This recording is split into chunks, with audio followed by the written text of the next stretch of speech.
हरे कृष्णा। पाप की कहानी। एक बार एक ऋषि, उसने सोचा कि लोग गंगा में पाप धोने जाते हैं, इसका इसका मतलब हुआ कि सारे पाप गंगा में समा गए और गंगा भी पापी हो गई। यह जानने के लिए तपस्या किया कि पाप कहाँ जाता है। तपस्या करने के फलस्वरूप देवता प्रकट हो गए। ऋषि ने पूछा, भगवान, जो पाप गंगा में धोया जाता है वह पाप कहाँ जाता है। भगवान ने बोला, देवताओं ने बोला, चलो गंगा जी से पूछते हैं।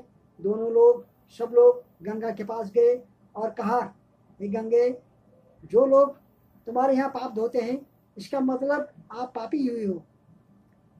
गंगा जी ने कहा, मैं क्यों पापी हूँ, मैं सारे पापों को ले जाकर समुद्र को अर्पित कर देती हूँ। अब सब लोग समुद्र के पास गए। बोला, हे सागर, हे गंगा, हे समुद्र जी, गंगा आपको जो पाप अर्पित कर देती है इसका मतलब कि आप भी पापी हुए हैं। समुद्र ने कहा, मैं पापी क्यों हुआ, मैं तो सारे पापों को ले जाकर भाप बनाकर बादलों को भेज देता हूँ, बादल बना देता हूँ। अब ये लोग सब बादल के पास गए और कहा, हे बादलों, समुद्र जो पापों को भाप बनाकर बादल में भेज देता है या बादल बना देता है तो इसका मतलब आप पापी हो।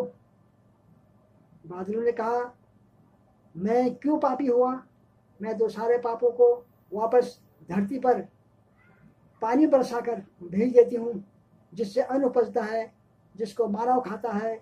उस अन्न में जो अन्न जिस मानसिक स्थिति से उगाया जाता है, जिस वृत्ति से प्राप्त किया जाता है, जिस मानसिक अवस्था में खाया जाता है, उसी अनुसार मानव की मानसिकता बनती है।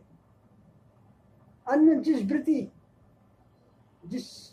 से कमाई जाता है और जिस मानसिक अवस्था में खाया जाता है, वैसे ही मानव के विचार बन जाते हैं।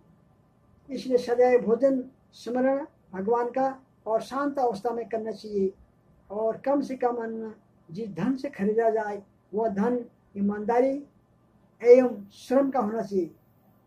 भीष्म पितामह सरसैया पर पड़े प्राण त्यागने के लिए शुक्ल पक्ष के आगमन की प्रतीक्षा कर रहे थे। भगवान श्री कृष्ण के आदेश पर युधिष्ठिर महाराज उनसे प्रतिदिन नीति का ज्ञान लेते थे, लेकिन द्रौपदी कभी नहीं जाती थी। इससे भीष्म के मन में पीड़ा थी। श्री कृष्ण भाग गए थे। उन्होंने युधिष्ठिर से कहा, अंतकाल की प्रतीक्षा में साधनरत पूर्वज से परिवार से मिलना चाहिए। परिवार पत्नी के बिना पूर्ण नहीं है।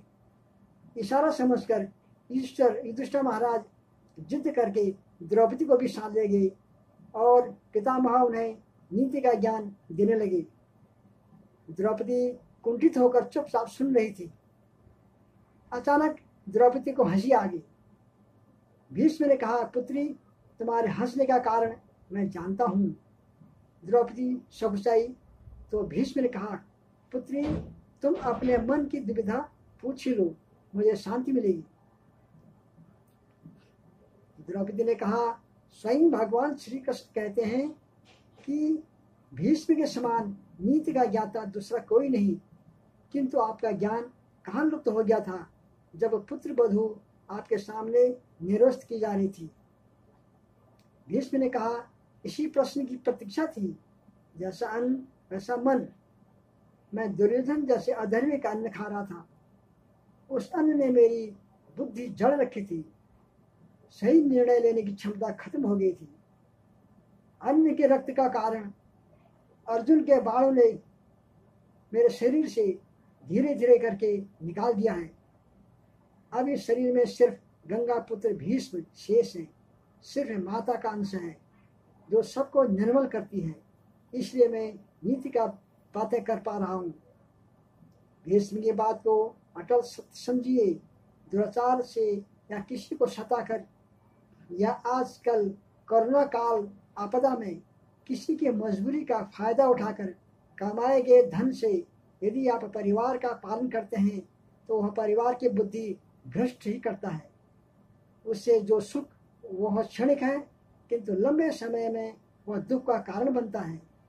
यदि आपके सामने गलत तरीके से पैसा कमाकर भी कोई फल फूल रहा है तो यह समझिए कि वे उसके पूर्व जन्म के संचित पुण्य हैं जिससे वह निगल रहा है या भोग रहा है।